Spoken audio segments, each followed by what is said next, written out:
Selamat siang, pemirsa APMD Podcast di mana saja berada. Kita jumpa lagi APMD Podcast.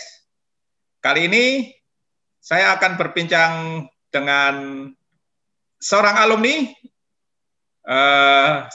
alumni Prodi Ilmu Pemerintahan. Nanti tahunnya bisa dijelaskan sendiri. Yang sekarang beraktivitas di sebuah kantor di dekat istana. Ya, kita panggilkan Ronald Kotiop. Selamat siang, Ronald. Selamat siang, Pak.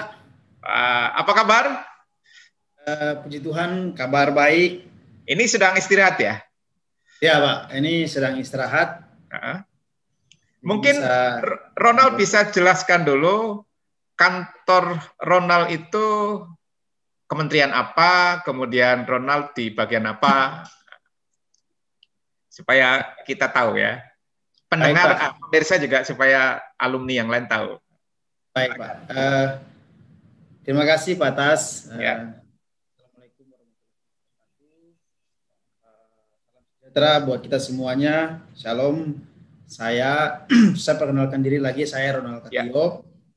Saya adalah alumni STPMD APMD pada tahun masuk saya tahun 2009 dan tahun lulus saya tahun 2013. Sekarang saya bekerja sebagai ASN di Kementerian Sekretariat Negara di Satuan Organisasi Deputi Bidang Hubungan Kelembagaan dan Kemasyarakatan, tepatnya di unit kerja saya yaitu ASDEP. Dulunya 1 tahun ini sudah diganti nomenklaturnya, yang dulunya 1 tahun yang lalu biasa disebut ASDEP Ormas dan Orpol, Organisasi Masyarakat dan Organisasi Politik. Dan saya sudah bekerja sudah 2 tahun, dari tahun ini menjelang 2 tahun. Masuk 2019, diangkat menjadi CPNS 2019, dan ini tahun pertama saya menjadi ASN PNS setelah diangkat dari CPNS. Pekerjaan saya sehari-hari banyak mengurus surat-surat yang disampaikan kepada Presiden dan Wakil Presiden dan Menteri Sekretaris Negara, bahkan Ibu Negara, sebagai bagian dari tugas fungsi kami Deputi Bidang Hubungan Kelembagaan dan Kemasyarakatan. Jadi ada banyak permohonan yang disampaikan melalui surat permohonan bantuan dana, audiensi, dan permohonan-permohonan lainnya yang ditujukan kepada Presiden, Wakil Presiden, dan Menteri Sekretaris Negara. Di samping itu juga ada banyak hal yang kami kerjakan juga, sehingga dengan latar belakang pendidikan saya sebagai ilmu pemerintahan di STPMD APMD menjadi satu dasar yang sangat cukup bagi saya, sehingga mengenal pemerintahan menjadi satu bekal buat saya sampai hari ini dapat bekerja dengan lancar. Demikian, Pak. Ya, baik. Setelah Ronald lulus, kemudian masuk ke CPNS, itu berapa lama? Kira-kira berapa lama? Pada tahun 2018, jadi saya ikut formasi penerimaan CPNS tahun 2018, Pak. Dengan tahapan-tahapan seleksi. Di tahun 2018, tepatnya di bulan September, itu awal saya mulai mendaftar di bulan September, 1 hari sebelum penutupan portal pendaftaran, dan saya memilih Kementerian Sekretariat Negara. Saya di situ memilih alasan karena. Kenapa milih Seknek? Saya memilih Seknek karena saya pikir suatu kebanggaan tersendiri kalau saya bisa melayani orang nomor 1 di negara ini. Wah, gitu ya. Saya pernah lihat foto Ronald.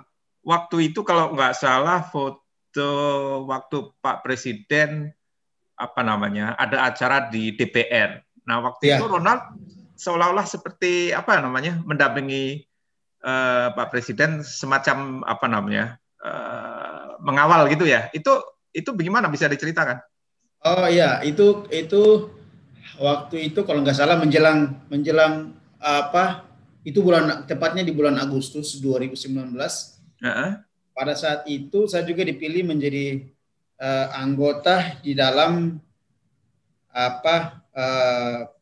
di dalam penyampaian pidato presiden. Untuk pidato saya lupa, pidato kenegaraan. Ya, pidato kenegaraan ya. APBN, kalau nggak salah untuk APBN biasanya pidato kenegaraan sebelum 17 Agustus. Kurang itu kalau nggak salah tanggal 15 atau 16. Menjelang 17-an itu ya waktu itu ya. Itu saya karena sebenarnya itu menjadi bagian, ada satu asdep yang mengurusi setiap tahun asdep itu menjadi rekan kerja kita, asdep, asisten deputi hubungan lembaga negara dan lembaga daerah.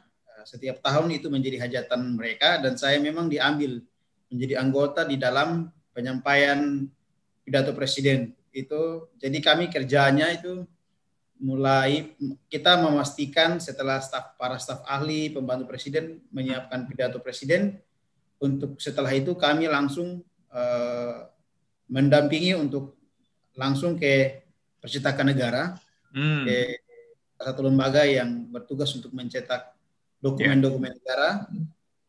Setelah itu mulai jam 3 subuh kami sudah harus standby untuk berkoordinasi dan bagaimana untuk memastikan keamanan daripada dokumen yang akan disampaikan oleh presiden, karena mengingat tahun-tahun sebelumnya ada begitu banyak hal yang terjadi yang menjadi satu catatan yang tidak boleh terulang seperti begitu. Sehingga, apa misalnya kejadian itu, Ronald?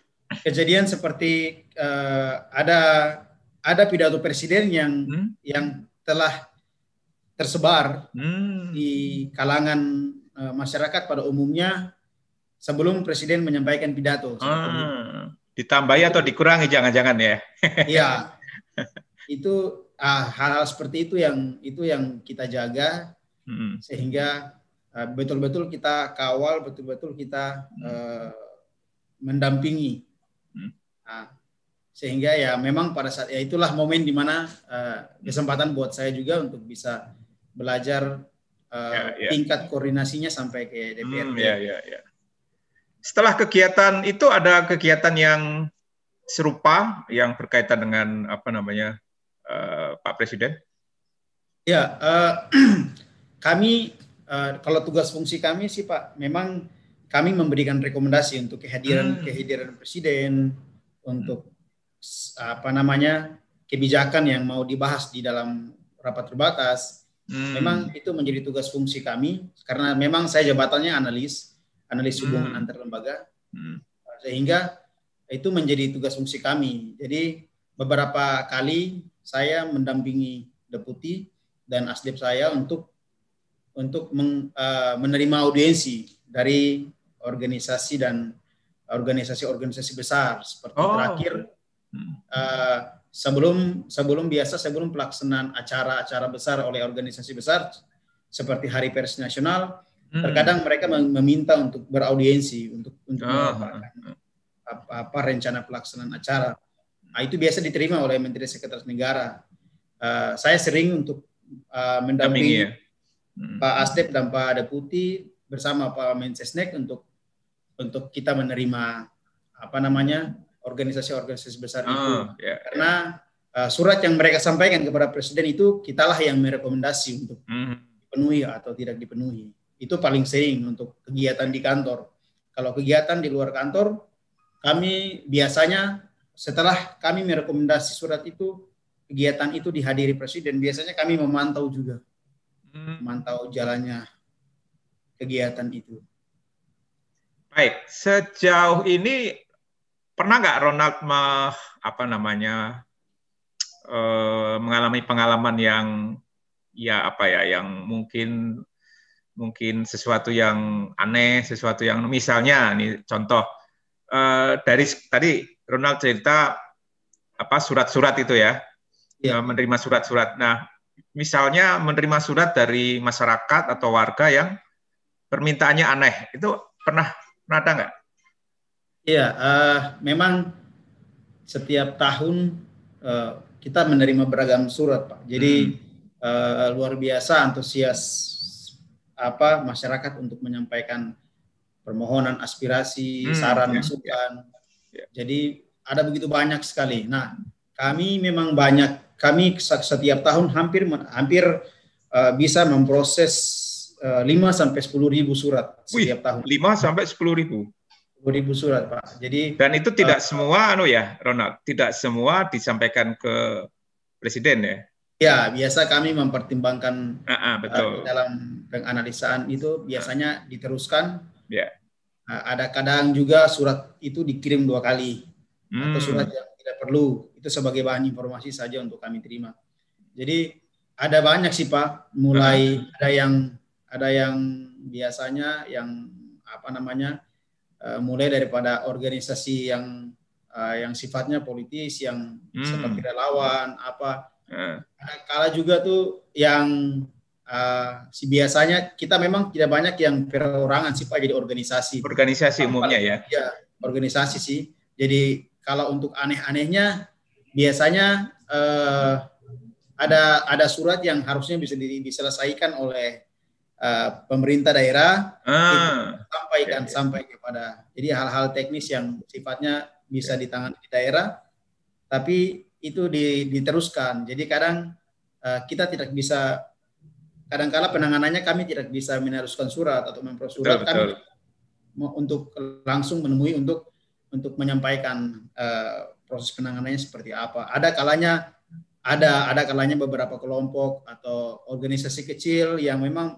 biasanya ke Jakarta tidak punya uang tiket untuk pulang kembali ke kampung, menyurati Bapak Presiden. Oh gitu ya. Nah, sambil menunggu pulang ke daerah, itu bagaimana mereka tinggal di Jakarta? Ya, terkadang yang seperti begitu yang kadang kita harus benar-benar ini sih menyampaikan agar masyarakat juga mengerti hal-hal teknis yang memang harus yang bisa langsung ditangani oleh kita sebagai pembantu presiden. Ya betul. Jadi banyaknya surat yang yang sampai ke meja Ronald itu menandakan dua hal mungkin ya. Satu kecintaan masyarakat untuk memberi informasi ke istana atau ke presiden. Tapi di sisi lain juga tadi ada masalah-masalah yang mestinya bisa diselesaikan di daerah, malah disampaikan ke atas. Nah, jadi karena itu tugas Ronald jadi bertumpuk-tumpuk ya. Nah, selama ini pengalaman Ronald selain tadi sudah diceritakan, apalagi yang mungkin Ronald bisa ceritakan kegiatan di luar seperti yang tadi saya tanyakan yang di DPR, tapi yang bukan di DPR, misalnya kegiatan yang masih terkait dengan Pak Presiden misalnya. Ya, jadi beberapa kali juga kami menangani ada beberapa sengketa-sengketa di daerah. Sengketa ya memang itu dengan skala besar karena sudah sampai pada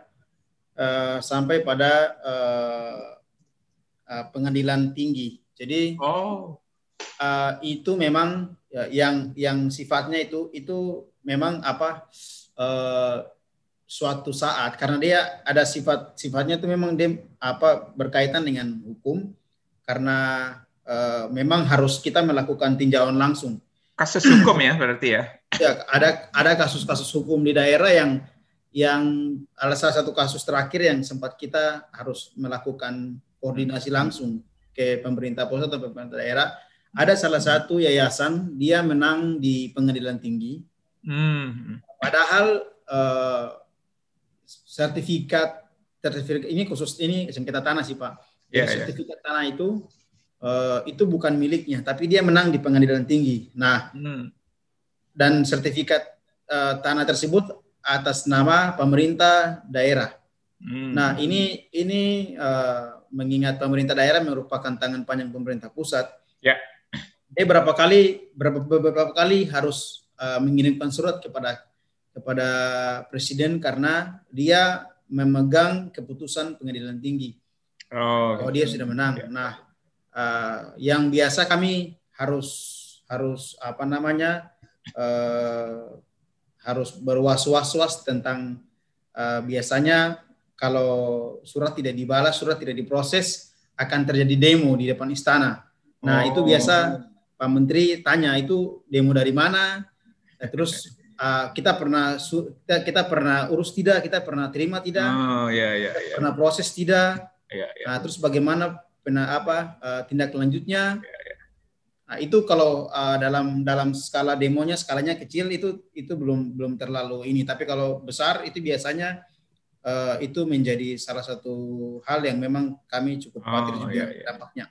Nah, biasanya untuk itulah kami harus melakukan pemantauan, Pak. Jadi kami harus pastikan proses jika itu sudah berkaitan dengan masalah hukum, kami harus benar-benar memang untuk berapa 1, 2 kali, 2, 3 kali untuk turun ke daerah untuk memastikan bahwa masalah itu harus benar-benar selesai. Jadi salah satu pengalaman yang selama ini saya dapati juga selain di dalam kantor, di luar kantor seperti itu. Jadi ada beberapa penanganan masalah yang memang yang intens harus tetap mengawal terus karena sebenarnya untuk penyelesaian memang bukan bagian kita, tapi karena itu dampaknya sampai ke presiden bisa saja dampaknya. Nah, itu yang memang itu yang sering kami lakukan yang hampir 1 tahun terakhir ini kami lakukan. Namun tahun 2020 seperti kita ketahui memang agak pandemi, susah perjalanan dinas karena pandemik, jadi race-nya agak menurun. Kami hanya bisa melakukan koordinasi melalui via online aja, Pak. Baik, Ronald jadi banyak pengalaman ya, pengalaman di belakang meja, pengalaman mendampingi Pak Menteri atau bahkan Pak Presiden, pengalaman turun ke bawah memastikan jalannya katakanlah tadi seperti yang diceritakan tentang pengadilan. Nah, yang ingin saya tanyakan lagi itu di kementerian itu kan, di Kementerian Seknek kan ada juga lembaga yang dekat di situ adalah KSP. Itu nggak ya, Ronald? Nggak tumpang tindih atau bagaimana? Mungkin bisa dijelaskan. Biasanya kalau memang kalau untuk instansi mereka mungkin lebih banyak memang kalau untuk kantor KSP kalau ada 2 kantor sih mereka, jadi satu memang di dalam lingkungan bersama-sama dengan kita Kementerian Sekretariat Negara, ada satu juga yang di luar untuk letak kantornya. Nah, kalau untuk tugas fungsinya dia lebih banyak berkaitan dengan urusan jadi di bawah KSP, jadi kita bisa tahu ada yang menjadi pimpinan KSP itu Pak Muldoko. Memang Pak Mul biasa kalau tumpang tindih kita tidak tumpang tindih sih. Karena memang kalau kita saling support ya. Iya, saling support sih Pak. Kalau kita lebih banyak memang karena sesuai dengan tupoksi kita memberikan dukungan administrasi.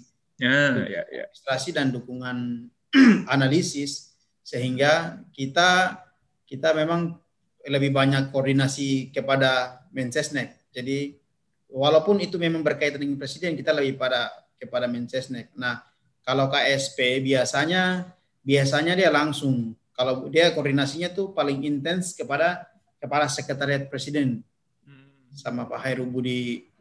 Heru ya. Ya, jadi itu lebih banyak di situ. Kami kalau untuk ada beberapa penanganan yang sampai hari ini kami tidak pernah melakukan tumpang tindih. Mungkin kami lebih banyak dengan Sekretariat Kabinet, Pak. Jadi sama Pak Pramono Anung. Pramono Anung itu Itu yang memang sering berapa kali ada surat yang masuk ke kita, ada surat yang sama juga masuk ke mereka. Itu yang paling sering. Tapi biasanya kalau untuk koordinasi, terkadang kita lihat dalam satu surat ada surat itu juga ditujukan kepada sekretaris kabinet. Berarti kami langsung melakukan koordinasi. Jika di sana sudah melakukan penanganan terhadap surat tersebut, berarti kami tidak lagi menangani. Oh gitu ya. Jadi ada 3 pintu ya, 3 pintu, ada pintu Seknek, ada Sekkap, ada KSP. Nah kadang-kadang mungkin masyarakat bingung ya, tapi di internal sendiri sudah ada semacam koordinasi ya. Oh ini untuk Seknek, oh ini untuk Sekkap, oh ini KSP gitu ya. Sudah ada koordinasi sendiri. Baik, dari tadi sangat serius ya. Ronald, kapan terakhir main ke Jogja? Kalau untuk main ke Jogja, terus tinggal sehari, 2 hari, 3 hari, itu terakhir 2015,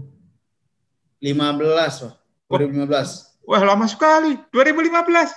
Iya, 2015. 5 tahun lalu. 6 tahun lalu. 5 tahun yang lalu sempat ke Jogja karena adik saya juga, dia kuliah juga di APMD. Adik kuliah di APMD. Ya, sudah lulus belum? Atau masih? Sudah lulus, Pak. Dia lulus 2015 itu. Terus saya main ke Jogja sekalian untuk hadiri wisuda, acara wisudanya. Kapan itu? Wisudanya kapan? Wisudanya 2015, Pak. Oh ya, terakhir ya. Saya lupa bulannya, bulan apa. Ya. Tapi kalau nggak salah itu di akhir tahun. Terus adik kandung Ronald? Adik sepupu sih. Adik sepupu. Sepupu dekat, ya. Orang tua kami bersaudara. Dia di sosiatri. Di sosiatri. Ini yang memilih atau mendorong Ronald atau adik sendiri? Kalau sebenarnya saya yang mendorong sih. Saya yang bilang gitu. Jika dia memang juga awalnya tuh dia memang ingin berkecimpung di dunia sosial. Dia senang di sosial. Nah, terus dia tanya di saya, di kakak punya kampus ada ini tidak yang kaitannya dengan sosial? Saya bilang,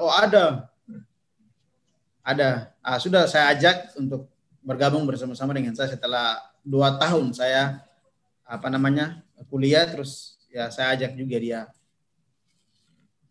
Kapan rencana ke sini lagi, Ronald? Jadi memang tahun lalu, Pak, saya sempat ke Jogja, tapi tidak lama sih, cuman kurang 3 jam. Iya, dinas. Memang dinas saya di Tegal. Saya dinasnya di Tegal. Terus saya hitung-hitung gitu ya. 1-2 jam lah sampai itu Jogja. belum COVID atau sudah COVID? Sudah COVID, Pak, kemarin. Sudah COVID. Jadi prioritas untuk penanganan, untuk koordinasi sama pemantauan kalau untuk Pulau Jawa masih boleh karena kendaraan masih kendaraan darat ya, pakai darat ya. Dari Tegal Jogja kan berapa jam itu? Terus memang urusan kita memang waktu itu memang urusan yang memang perlu, yang harus kita turun langsung ke daerah. Jadi kita turun. Nah, saya sempat sih sampai turun di 0 km, udah terus jalan nyusuri Malioboro sampai stasiun Tugu, langsung naik kereta balik Jakarta. Kangen ya sama Jogja ya? Iya, dulu ke sana bareng teman-teman, duduk ngopi tengah malam. Sekarang cuman jalan. Ya nanti kalau sudah COVID, pandemi sudah reda, main ke Jogja agak lama, mampir ke Timoho, ketemu dosen-dosen.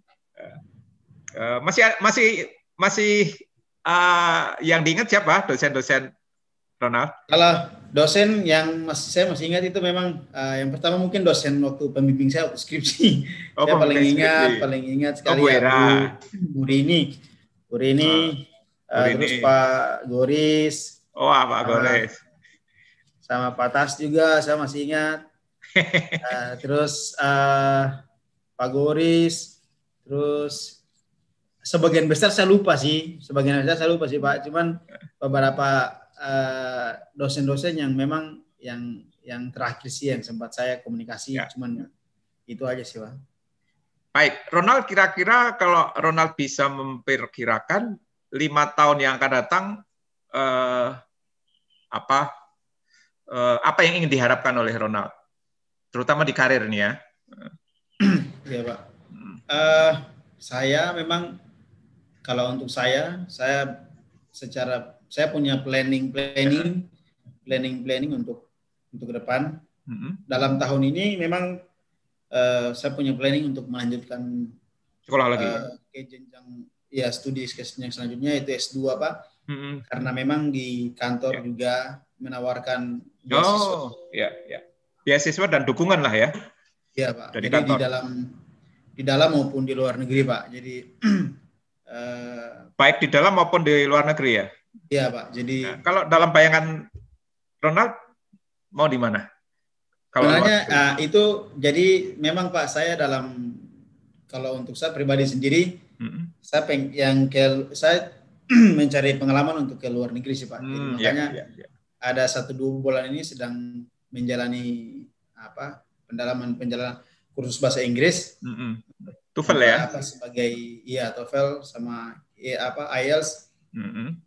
Tapi terus saya juga karena terlepas daripada pemberian beasiswa, kantor juga memberikan seperti dukungan antara lain seperti pelatihan bahasa Inggris itu juga dilaksanakan sehingga memang itu menjadi pemacu saya untuk bisa jadi semua diberikan secara gratis. Apa salahnya kita terima itu. Memang sih awal-awal saya pengen sekali untuk melanjutkan kalau memang nggak bisa di luar negeri, di dalam negeri saja.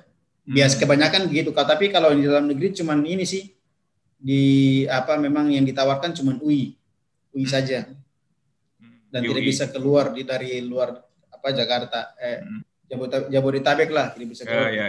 Dan salah satu universitas yang memang bekerja sama dengan kantor itu cuman UI saja. UI ya? Iya, UI saja, Pak. Bidangnya sesuai dengan kerjaan sekarang atau bagaimana, Ronald? Ya, tentunya untuk mendukung pekerjaan saya, pastinya saya memilih yang sinkron juga dengan tugas fungsi saya, Pak. Memang saya sudah punya kemarin awal bulan ini saya sudah mengikuti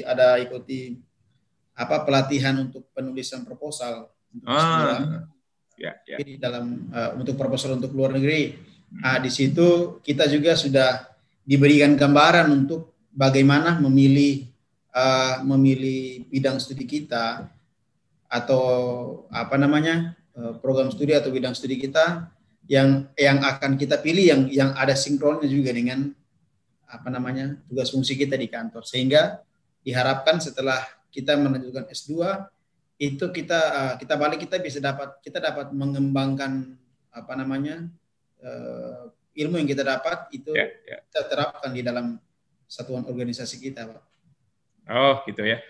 Berarti kantor sangat mendukung karir Ronald, sehingga dalam kurun 5 tahun ke depan ya saya juga ikut berdoa moga-moga sekolah, dan kalau S2 itu kan kurang lebih 2 tahun ya? Kurang lebih 2 tahun lah. Entah nanti tahun pertama atau tahun kedua nanti, berarti dalam 5 tahun sudah selesai S2. Ya, saya berdoa dari Timoho ini. Ya, Pak. Terima kasih banyak. Kalau ini Ronald, pulang kampung, kapan terakhir pulang kampung? Pulang kampung terakhir kemarin sih, Pak, bulan Desember 2020. Oh, baru ya? Iya, Lebaran. Ikut Natalan di kampung, Pak. Natalan di kampung ya. Itu sudah COVID ya, sudah pandemi ya? Iya, sudah pandemi, Pak. Jadi memang sudah pandemi. Terus memang sebenarnya kalau untuk kemarin untuk liburan untuk perayaan Natal saja memang agak susah untuk dikasih. Tapi karena ada hajatan keluarga. Ada hajatan keluarga. Iya, menikah yang memang itu menjadi alasan sih, Pak. Tapi ya syukur-syukur dikasih. Baik, Ronald, mungkin terakhir barangkali mungkin Ronald bisa cerita apa ilmu yang diperoleh waktu di kampus dengan pekerjaan yang sekarang ini sangat membantu atau enggak? Sangat, kalau untuk ilmu yang saya dapat selama saya sebagai mahasiswa di STPMD APMD sangat membantu tentunya. Yang pertama tentunya ilmu-ilmu yang saya dapat itu di APMD seringkali kita bukan hanya saja berbicara tentang dan berdiskusi tentang apa yang ada di buku, tapi saya bersyukur kepada metode pembelajaran yang sering membawa kita untuk juga melihat apa yang terjadi di masyarakat pada umumnya. Nah, itulah yang membuat saya dapat mensinkronkan apa yang saya pelajari dan apa yang benar-benar terjadi. Nah, di situ sehingga membuat saya untuk banyak hal yang membuat saya untuk terpacu untuk jika di dalam materi dikatakan di dalam kelas mengatakan bahwa hal ini yang harus kita lakukan tapi prakteknya salah, jadi itu menjadi PR buat saya untuk bagaimana saya harus mengubah itu menjadi sesuatu yang baik, yang sesuai dengan apa yang saya pelajari. Karena kalau di ajaran agama saya itu kalau kita tahu melakukan apa yang baik tapi kita tidak melakukannya berarti kita berdosa. Jadi makanya sesuai selain itu juga organisasi-organisasi intern yang saya dulu saya di UKM KP, UKM Kristen dan juga ada terlibat di beberapa organisasi-organisasi. Itulah yang membuat saya bagaimana cara kami berkomunikasi, bagaimana cara kami saling berkoordinasi satu sama yang lain. Kegiatan-kegiatan kampus yang sering melibatkan kami, membuat kami membuka diri untuk menerima, bukan saja untuk mengurus kuliah saja, tapi bagaimana kita juga bisa terlibat di dalam kegiatan-kegiatan yang bisa mengajari kita bagaimana nanti kita akan terlibat di kehidupan masyarakat pada saatnya nanti. Baik, terima kasih. Jadi ketika Ronald kuliah tidak saja mendapat ilmu dari dosen tentang teori, tetapi juga praktek di lapangan. Ya. Selain itu Ronald juga ikut aktivitas kemahasiswaan. Itu juga membantu membuat Ronald mudah berkomunikasi, gampang berorganisasi ketika di masyarakat. Nah, semoga apa yang disampaikan oleh Ronald didengar oleh sesama alumni maupun para mahasiswa sekarang ataupun siswa SMA yang masih bingung, mau sekolah di mana, mau kuliah di mana. Nah, moga-moga apa yang disampaikan Ronald bisa memberi gambaran tentang bagaimana kuliah di APMD Yogyakarta, Sekolah Tinggi Pembangunan Masyarakat Desa APMD. Baik, terima kasih Ronald, sukses selalu, semoga sukses selalu ke depan dan jangan lupa sehat selalu ya, jaga kesehatan, jaga jarak. Dan apa lagi? Mungkin ada satu pesan lagi yang ingin disampaikan. Kalau mau disampaikan, silakan Ronald. Yang saya ingin mau sampaikan khususnya kepada teman-teman rekan-rekan mahasiswa yang saat ini mungkin sedang menjalani studi di APMD, STPMD APMD Jakarta. Dulu orang banyak bilang kampus kita kampus yang kecil, yang istilahnya yang mungkin tidak bisa melakukan apa-apa karena dengan kampus yang kecil yang dipandang masyarakat tidak mampu berbuat apa-apa. Tapi hari-hari ini kita lihat bahwa kita punya alumni-alumni yang luar biasa. Jadi ada yang menjadi pemimpin daerah. Jadi di setiap brosur tuh dulu waktu saya masuk saya melihat calon pemimpin daerah. Nah, hari ini saya melihat bahwa itu menjadi kenyataan.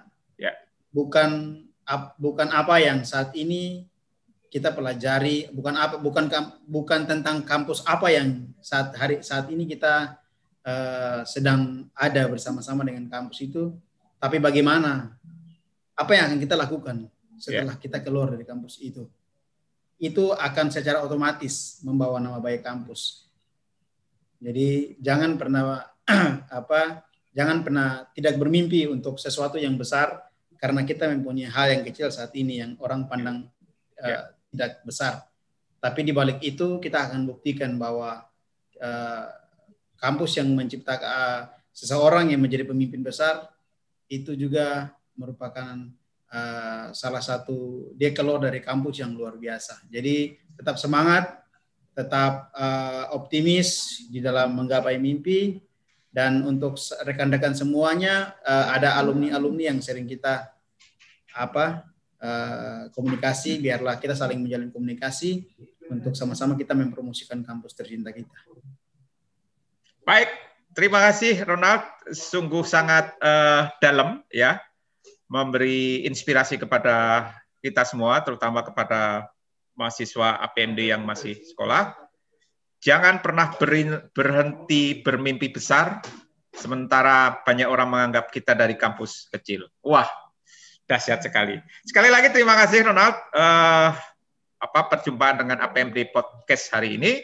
Semoga bermanfaat buat kita semua. Sampai di sini APMD Podcast. Terima kasih banyak Pak Tas. Ya, terima kasih. Sampai jumpa APMD Jaya. APMD Jaya.